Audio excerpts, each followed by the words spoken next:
Cricket का खिलाड़ी हूँ, चौका तो मैंने मारा ही है। मैं 4 बार का लोकसभा सांसद बना हूँ। 4 तारीख का दिन होगा, चारों की चारों सीटों पर हिमाचल में कमल का फूल खिलेगा। अब हम 2024 में हैं और बीजेपी की तरफ से दावा अब की बार 370 पार। इसमें क्या राम जी की कृपा अपरंपार? राम जी की कृपा तो हमारे ऊपर थी, है और रहेगी। क्या आपको लगता है देश का कोई राज्य ऐसा जहां का मुख्यमंत्री जेल में हो, उसके कई साथी मंत्री, उप मुख्यमंत्री और बाकी मंत्री जेल में हो? लालू प्रसाद यादव जी जिन्होंने चारा घोटाला किया था, उनमें भी इतनी नैतिकता थी कि चलो पत्नी कोई बिठा गए।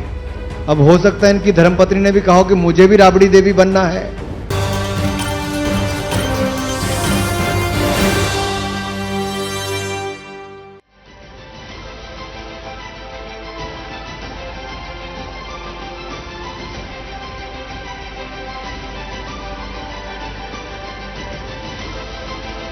तो एक बार फिर से आपका स्वागत है और शिखर सम्मेलन का ये नया सत्र, क्योंकि देश की तकदीर और भविष्य संवारने वाला चुनाव, देश का सबसे बड़ा लोकतंत्र का महापर्व जिसे कहते हैं आप, उसकी दहलीज पर हम खड़े हैं क्योंकि तारीखों का ऐलान हो चुका है। और शिखर सम्मेलन के इस नए सत्र में ये मंच सज चुका है क्योंकि आपके सामने देश के जाने माने नेता, केंद्रीय मंत्री यहां मौजूद होंगे और एक एक सवालों का जवाब जो आपके जहन में चुनावों से ठीक पहले उठ रहे होंगे, उन्हें देने के लिए पूरी तरीके से तैयार है। और इस बीच हमारे साथ एक और बेहद खास मेहमान हमारे बीच पहुंच चुके हैं।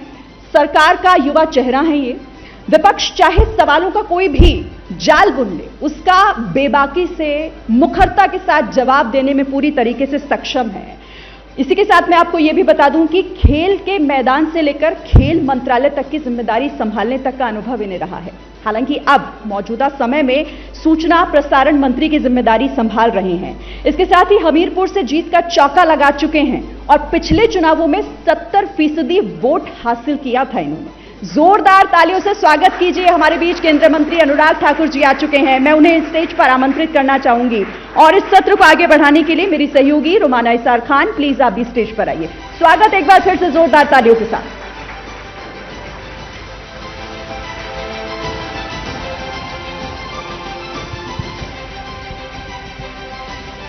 नमस्कार, शिखर सम्मेलन के इस मंच पर हाजिर हूं मैं रोमाना इसार खान और हमारे साथ इस समय यहां मंच पर मौजूद हैं मोदी सरकार के मजबूत सिपाही हैं, क्रिकेट के शौकीन हैं और विपक्ष की तरफ से जब आरोपों की गेंदें उछाली जाती हैं तो उस पर अपने बयानों से शानदार शॉट्स लगाते हैं। जरा जोरदार तालियों के साथ सबसे पहले स्वागत कीजिए अनुराग ठाकुर जी का। धन्यवाद।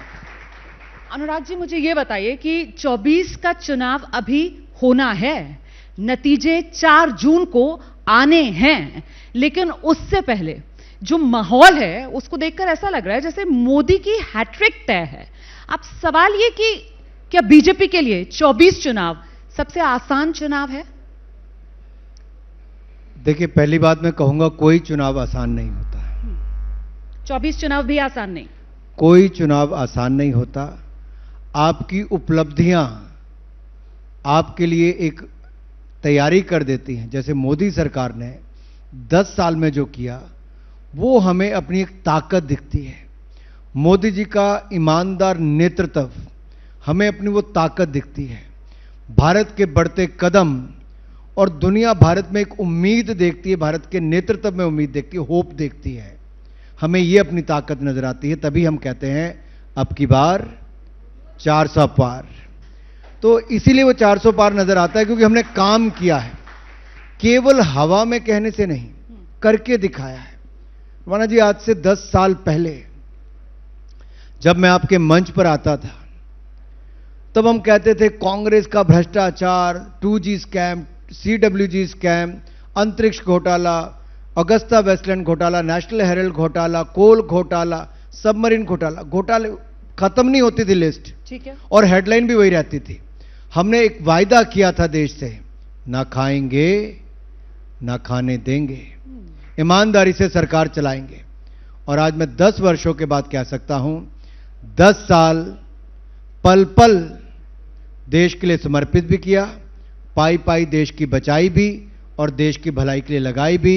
ईमानदारी से सरकार मोदी जी ने चलाई भी। तो 10 साल पीछे जहां से आपने शुरुआत की है, मैं वहीं आपको लेकर चलती हूं। साल 2014 2014 में विपक्ष के भ्रष्टाचार पर वार था, बदलाव की बयार थी और ऐसे में बीजेपी का स्कोर जो है वो 282 था। फिर हम 2019 में आए। 2019 में मोदी का काम था, दुश्मन को घर में घुसकर उस पर वार था। बीजेपी 303 पर पहुंची। अब हम 2024 में हैं और बीजेपी की तरफ से दावा अब की बार 370 पार। इसमें क्या राम जी की कृपा अपरंपार? राम जी की कृपा तो हमारे ऊपर थी, है और रहेगी। लेकिन मैं इसके दो भाग में उत्तर देना चाहूंगा जी। आपने 370 की बात कही तो मैं कल ही जम्मू से वापस आया हूं। लोगों के चेहरे जो कभी मुरझाए रहते थे, आजादी के बाद मिलिटेंसी के संकट छाए रहते थे, आज उनके चेहरों पे मुस्कुराहट नजर आती है, क्योंकि 370 सदा सदा के लिए खत्म कर दिया गया है। वहां पे संपन्नता, समृद्धि, खुशहाली आई है। और ये तब होता है जब पथराव की घटनाएं बंद होगी, आतंकवाद की घटनाओं में भयंकर कमी आ गई और वहां पे पर्यटनों की एक भीड़ लग गई। 2 करोड़ 10 लाख से ज्यादा पर्यटक पिछले साल जम्मू कश्मीर में आए, जो आज तक का रिकॉर्ड है। बिल्कुल। ये तो अभी शुरुआत है। अभी देखिए वहां 4 लेन हाईवे बन रहे हैं, रेलवे लाइन बन रही है, वंदे भारत एक्सप्रेस चल गई, श्रीनगर तक ट्रेन पहुंच रही है, चिनाब दुनिया का सबसे ऊंचा पुल वहां पे रेलवे लाइन का बना है। तो वहीं पर आईआईटी भी बन गई, आईआईएम भी बन गया, एम्स भी बन गया, 11 मेडिकल कॉलेज भी बन गए, जिस कश्मीर में नहीं था वहां पर बनाकर दे दिया। अब 370 अगर मैं कहूंगा केवल 370 हटाना, जी हां, यह नेहरू जी की एक बहुत बड़ी गलती थी। 45,000 लोगों की जान गई और जम्मू कश्मीर के विकास पर एक बहुत बड़ा अवरोध पैदा करके रखा, रुकावट पैदा करके रखी। जैसे ही वो हटा, विकास की गंगा बही। दूसरा, आपने राम जी की बात कही। जब नहीं बना था तब तो आप मुझे सवाल पूछती थी, पहले के भी पत्रकार पूछते थे और हमारे विपक्ष के लोग कहते थे, ये बीजेपी वाले आते हैं कहते राम मंदिर बनाएंगे लेकिन तारीख नहीं बताएंगे। अब बीजेपी वालों को देश की जनता लाई तो 500 साल की जो लड़ाई थी वो भी खत्म हो गई, 150 साल के मुकदमे भी खत्म हो गए, राम मंदिर का मुकदमा भी जीत गए और मात्र 2-2.5 सालों में आज भव्य राम मंदिर का निर्माण भी हो गया। लेकिन उसके पीछे देखिए, अनुष्ठान करने जब प्रधानमंत्री जी गए, पहले दिन 12 जनवरी को उन्होंने शुरू किया और मेरा राष्ट्रीय युवा दिवस था, नासिक मोदी जी आए थे, तो उस समय राम मंदिर भी गए, वहां पर जाके उन्होंने सफाई, स्वच्छता, काला राम मंदिर भी गए और उन्होंने वो सफाई भी की। 19 तारीख को मैं चेन्नई में था, फिर मेरे विभाग के कार्यक्रम में आए खेलो इंडिया यूथ गेम्स के लिए। तो उन दिनों तक मैंने देखा मोदी जी को बहुत करीब से। पानी तो पीते थे, नारियल पानी पीते थे, लेकिन अन्न का एक दाना भी ग्रहण 11 दिन तक नहीं किया।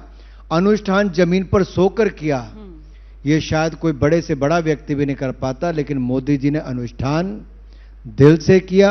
और जब भव्य राम मंदिर बना तो देश का कोई कोना ऐसा नहीं था जहां पर गुरुद्वारों के बाहर भी, मस्जिदों के बाहर भी, मंदिरों के बाहर भी, धार्मिक स्थलों पर लोगों ने भंडारे लगाए थे, भजन कीर्तन चल रहे थे। यह नए भारत की बुलंद तस्वीर और भाईचारा देखने को मिल रहा था। ठीक है, राम जी की कृपा अपरंपार है ना। 370 आपने बताया, क्यों टारगेट उसका दिया गया है, किस तरीके से 370 का जो आंकड़ा है वो बीजेपी के दिल के करीब है। लेकिन मेरा सवाल ये कि आपने जो विपक्ष को घेरा, अब देखिए विपक्ष तो कुछ कहेगा, विपक्ष का काम है कहना, और ये जो 370 और 400 पार वाला नारा आप लोग दे रहे हैं, विपक्ष कह रहा है ये ब्लफ है बीजेपी का। आप तो वैसे भी क्रिकेट के माहिर हैं, आपको तो पता है कि सामने वाली टीम को दबाव में ले आओ, रनों का अंबार दिखा दो, आधा खेल तो वहीं से जीत लिया जाता है। वही कर रही है कि बीजेपी ब्लफ? देखिए, जो खुद फर्जी हो वो दूसरों को वैसे ही देखेंगे। फर्जीवाल की बात नहीं मैं कर रहा मैं तो वैसे बात कर रहा हूं। तो इतनी बेबाकी कहां से लेकर आते हैं अनुराग जी? नहीं, मैं पहाड़ के पानी में है क्या? पहाड़ के पानी में भी कुछ जवानी में भी है तो किसकी बात कर रहे हैं? अच्छा बताइए ना मुझे, फर्जी वाली बात किसकी थी? एक ऐसा ठगबंधन हुआ है जहां पर जो लोग बेल में हैं, जेल में, भ्रष्टाचार के गंभीर आरोपों में, वो सब इकट्ठे हो गए हैं और वो कहते हैं मोदी को हराएंगे। भाई चुनाव लड़िए, लेकिन देखिए आपने कहा कि आपने वो कहते नहीं हो पाएगा। मैं आपको थोड़ा सा रोमाना जी पीछे ले जाना चाहता हूं। 2014 में जब हम चुनाव लड़ने आए तब मोदी जी को न जाने कौन कौन सी गाली, कौन कौन सी अभद्र भाषा का प्रयोग नहीं किया, लेकिन साथ में यह भी कहा कि यह तो चाय बेचने वाला है, देश क्या चलाएगा। पर लोकतंत्र की यही खासियत है, जनता ने देश बेचने वाली कांग्रेस को नकार दिया, ईमानदार चाय बेचने वाले को देश का प्रधानमंत्री बना दिया। 30 वर्षों के बाद पूर्ण बहुमत की सरकार बनी, 282 सीटें जीते। फिर 2019 का चुनाव आया तो लोगों ने कहा पिछली बार हो गया, अब तो 5 साल के बाद कहां आ पाएंगे। लोगों ने पहले से ज्यादा वोट से जिताया, 303 सीट जिताई। अब तो हमने G20 भी कर दिया, 25 करोड़ गरीबों को गरीबी रेखा से बाहर निकाला, 4 करोड़ पक्के मकान बनाए, 12 करोड़ शौचालय बनाए, 13 करोड़ घरों को नल से जल पहुंचा दिया, 10 करोड़ लोगों को, बहनों को रसोई गैस का सिलेंडर मुफ्त में 5 लाख का इलाज और 80 करोड़ लोगों को मुफ्त में अनाज, ये देने का कार्य भी किया। तो वही जो कांग्रेस हमें देकर गई थी लड़खड़ाती चरमराती अर्थव्यवस्था, हमने वहां से निकालकर आज दुनिया की 5वीं बड़ी अर्थव्यवस्था बना दिया है। आपको क्या लगता है, ये जो युवा मेरे सामने या देश की जनता बैठी आपको चैनल पे देख रही है, ये अपने देश के बढ़ते कदमों को रोकेंगे? नहीं रोकेंगे। क्या आपको लगता दुनिया को जो भारत से उम्मीद है, भारत के नेतृत्व से उम्मीद है, क्या हम उस पर पीछे रह जाएंगे? नहीं।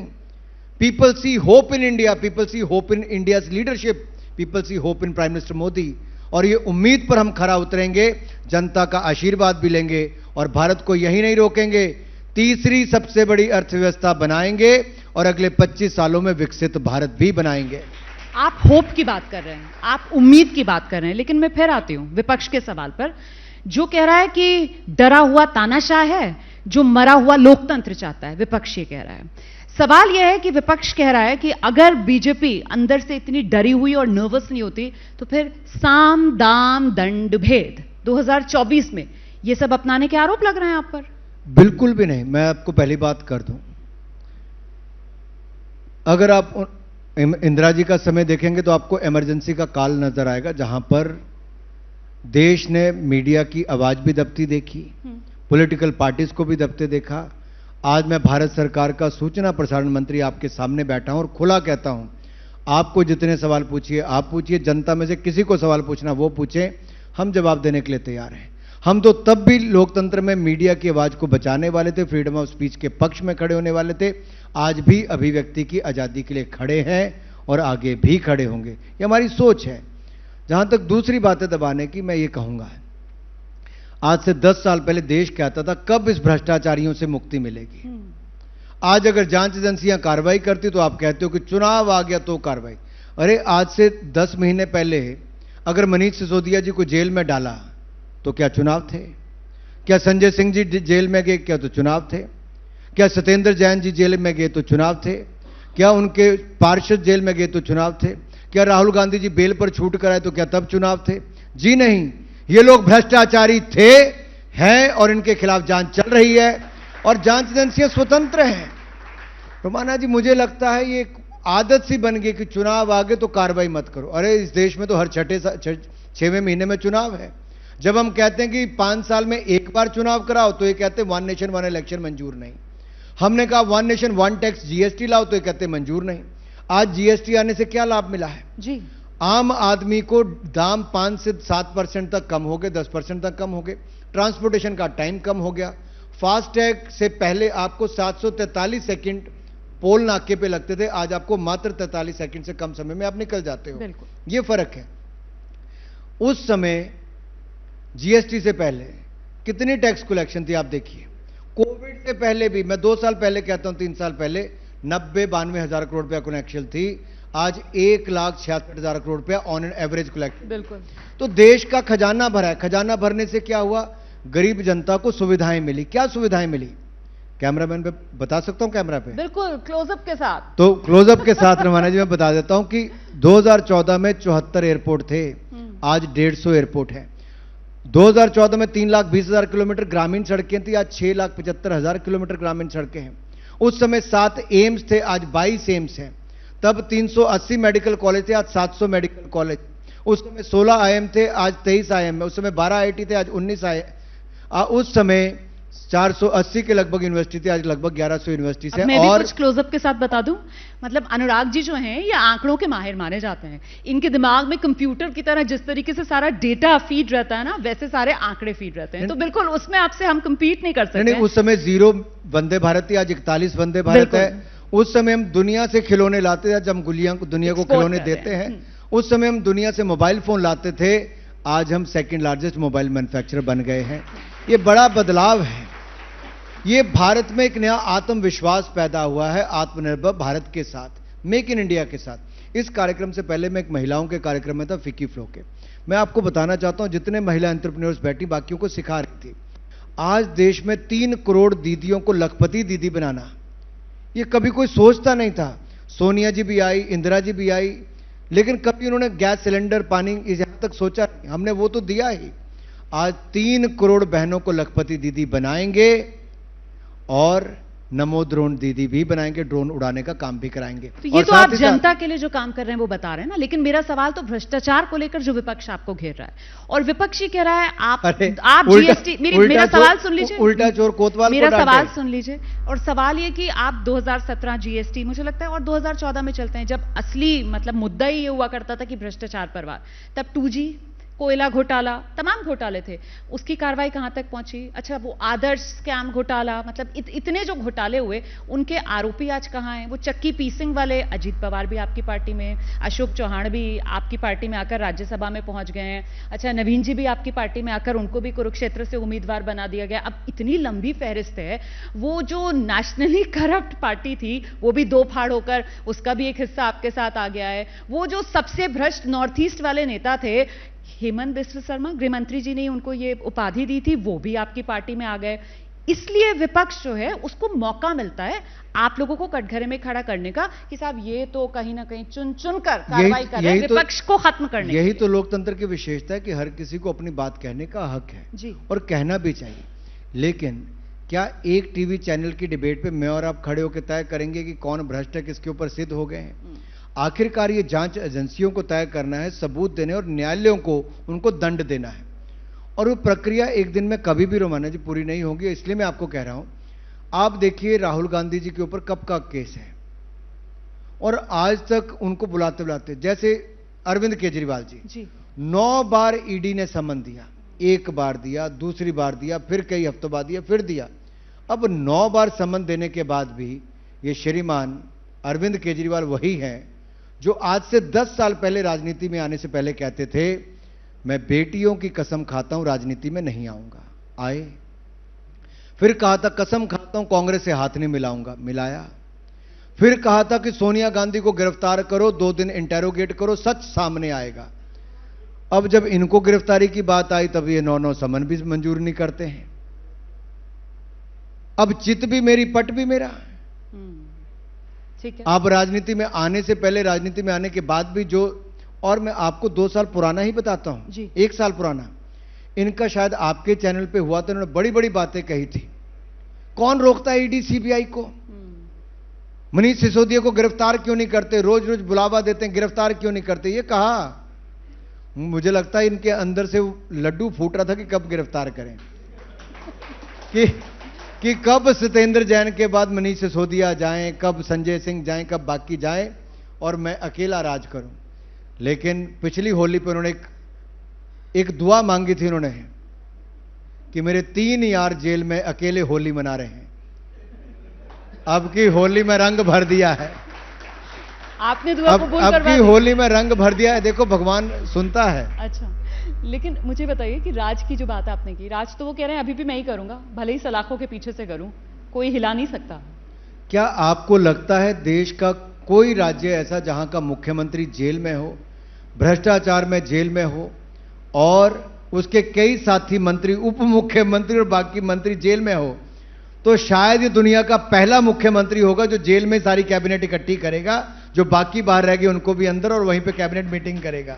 ऐसा मुझे लगता है देखने में। कौन नैतिकता की दुहाई देता था? ये ज्ञान बांटते थे जी पूरी दुनिया को।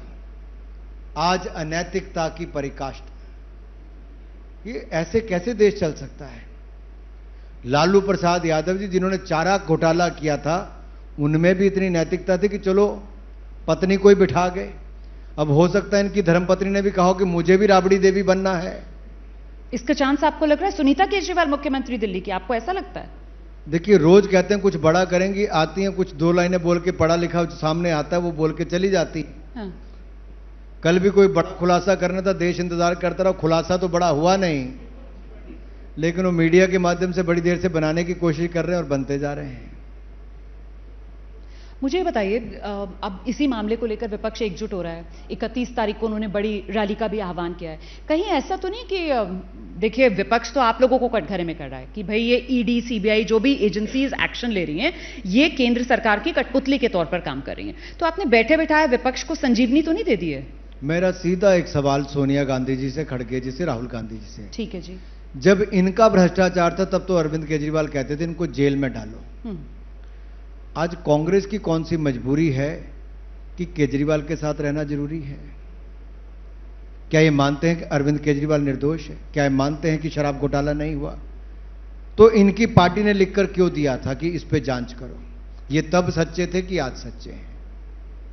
अनुराग जी, दिल्ली के लोकप्रिय मुख्यमंत्री तो हैं अरविंद केजरीवाल, आप मानेंगे, चाहे 2015 हो, 2020 हो, मतलब राजधानी दिल्ली में बीजेपी के नाक के नीचे से दिल्ली के अंदर तो जबरदस्त बहुमत केजरीवाल लेकर गए। तो ऐसा लोकप्रिय मुख्यमंत्री, और वो सलाखों के पीछे, वो भी टाइमिंग देखिए आप, बिल्कुल चुनाव से एन पहले, चुनाव के घोषणा होने के बाद तारीखों की, ये दांव कहीं बीजेपी को तो नहीं उल्टा पड़ जाएगा? तो हम ऐसा करते हैं कि जितने लोकप्रिय लोग थे, चाहे जयललिता जी थी, लालू प्रसाद यादव जी थे, अब कोई कहीं का मुख्यमंत्री बनेगा तो उसका मतलब जनता ने चुना तो लोकप्रिय तो होगा ही, बट क्या उसको सर्टिफिकेट मिल जाता कि जाओ भाई अब लूट लो, अब लूट की खुली छूट है? अगर आपका ये मापदंड है तो मोदी जी तो अति लोकप्रिय हैं। फिर आप चाहते क्या हो? एक आदमी जिसने 10 साल में देश का खजाना भरा, 2014 में 270 बिलियन यूएस डॉलर हमारे फॉरेक्स रिजर्व थे, आज 600 बिलियन डॉलर हैं, 3 गुना ज्यादा कर दिए। हम 11वें नंबर की अर्थव्यवस्था थे, आज 5वें नंबर की अर्थव्यवस्था है। और मैंने आपको जो आंकड़े गिनाए कि हमने क्या क्या किया है, मैं ऐसे आपको दुगने आंकड़े गिना सकता हूं। हमने देश को बनाने का काम किया है। ये तो शीश महल बनाने में लग गए थे, स्विमिंग पूल बनाने में लग गए थे। ये कहते थे बड़ी गाड़ी नहीं लूंगा, बड़ा बंगला नहीं लूंगा, सिक्योरिटी नहीं लूंगा। शीश महल भी बनाया, करोड़ों रुपए भी खाए, 2 बड़ी गाड़ियां भी ली और 2 राज्यों की सिक्योरिटी भी ली। ये अरविंद केजरीवाल का असली चेहरा है। ठीक है। और मैं कहना चाहता हूं आपसे जी, मुख्यमंत्री बनना मतलब आपको लूट की खुली छूट नहीं है, और ना ये देश देता, ना हमारा संविधान देता है, और ना ही आगे होगा। अगर किसी ने अपने पद का दुरुपयोग किया होगा तो जांच एजेंसियां स्वतंत्र हैं, उनको जांच भी करनी चाहिए, कार्रवाई भी करनी चाहिए और न्यायालयों में ले जाकर उचित दंड भी देना चाहिए, ताकि भविष्य में देश में कोई भ्रष्टाचार ना करे। ये लूट की छूट वाली जो बात आप कर रहे हैं, तो इसको लेकर विपक्ष आप लोगों की सरकार को कटघरे में खड़ा कर रहा है। अब वो जेम्स बॉन्ड का नाम तो हम सब जानते हैं, लेकिन ये इलेक्टोरल बॉन्ड जिसने भारत की राजनीति में जबरदस्त उथल पुथल मचा दी है, तो इसको तो आजाद हिंदुस्तान का सबसे बड़ा घोटाला विपक्ष की तरफ से करार दिया जा रहा है। लूट की छूट बीजेपी को। अच्छा, और आपने सवाल पूछा,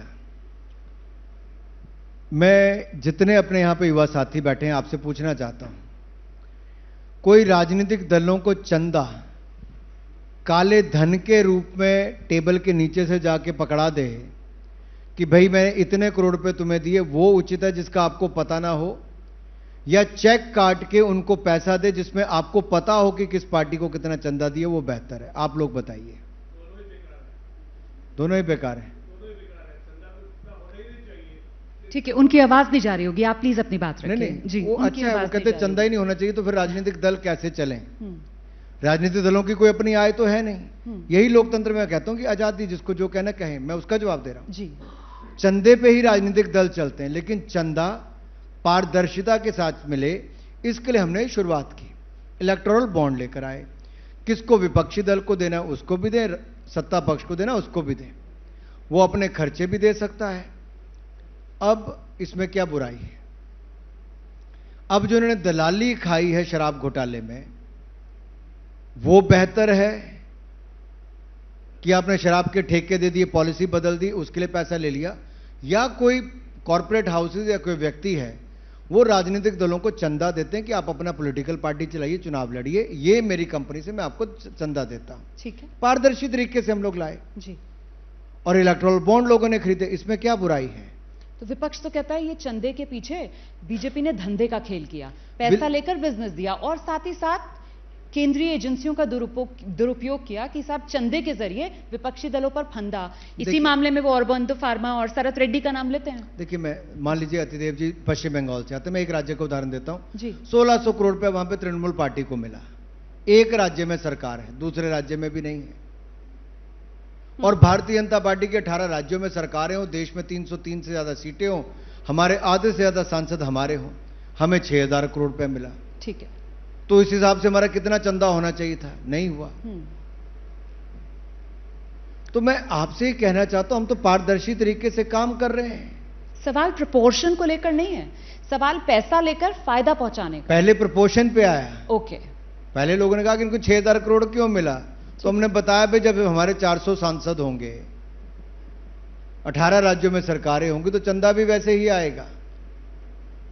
और जर्मनी का उदाहरण देख लीजिए कि आपको वोट शेयर पे आपको पर वोट उतना मिलता है, सीडीयू या सीएसयू जो भी पार्टीज हमारी बाकी हैं उनको उस दृष्टि से पैसा मिलता है। ये तो राजनीति के लिए अच्छा है जितना पारदर्शी तरीके से चंदा मिल सके। इसमें हमारे लिए छिपाने के लिए कुछ नहीं है, बिल्कुल कुछ नहीं। हम लोग ईमानदारी के साथ सरकार चलाई है, आगे भी चलाएंगे। हमने देश का खजाना भरा है। बाकी राजनीतिक दलों के कईयों के उदाहरण हैं, मैं सबके नहीं कहता, कईयों के उदाहरण हैं जहां पे कईयों ने अपना भरा, किसी ने नेशनल हेराल्ड के माध्यम से, किसी ने शराब घोटाले से, किसी ने चारा घोटाले से। अब उनसे तो वही जवाब देंगे। वैसे कांग्रेस पार्टी ने तो पिछले दिनों प्रेस कॉन्फ्रेंस की तो कह रहे हैं हमारे खाते ही फ्रीज कर दिए, लेवल प्लेइंग फील्ड ही नहीं छोड़ रहे हैं ये लोग, हम चुनाव में कैसे खर्च करें। राहुल गांधी के पास 2 रुपए भी नहीं है देने को किसी को। मतलब हवाई टिकट छोड़िए, वो रेल टिकट से भी किसी को नहीं भेज पा रहे अपने कैंडिडेट्स को और कार्यकर्ताओं को, 2 रुपए भी नहीं है उनके पास। उन्होंने कहा प्रेस कॉन्फ्रेंस में, आपने सुना होगा, आप सूचना प्रसारण मंत्री हैं, सब कुछ आपकी नजरों के सामने होता है। मैं थोड़ा दिल को तसल्ली दे रहा हूं राहुल गांधी ने जो कहा।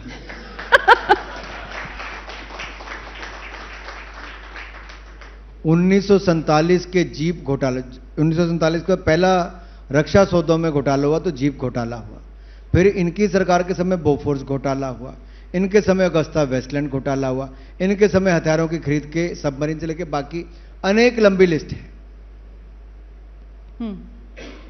हाँ, खर्च कर दिए, चलिए उसको भी छोड़ देते हैं। आखिर ये नौबत क्यों आई? राजनीतिक दलों को चंदा मिलता है, उस पर टैक्स नहीं लगता, लेकिन आपको इनकम टैक्स की रिटर्न भरनी होती है। क्या कांग्रेस इतनी बिजी थी कि वो इनकम टैक्स रिटर्न नहीं भर पाई? क्या इनके लिए हम कानून नहीं बना दें कि भ्रष्टाचार भी करें, इनके ऊपर कार्रवाई ना हो, इनकम टैक्स रिटर्न ना भरें और इनके जांच भी ना हो, इनसे कोई पूछे भी ना? यानी कि 140 करोड़ की जनता एक तरफ और राहुल गांधी और केजरीवाल एक तरफ, ऐसा कैसे हो सकता है?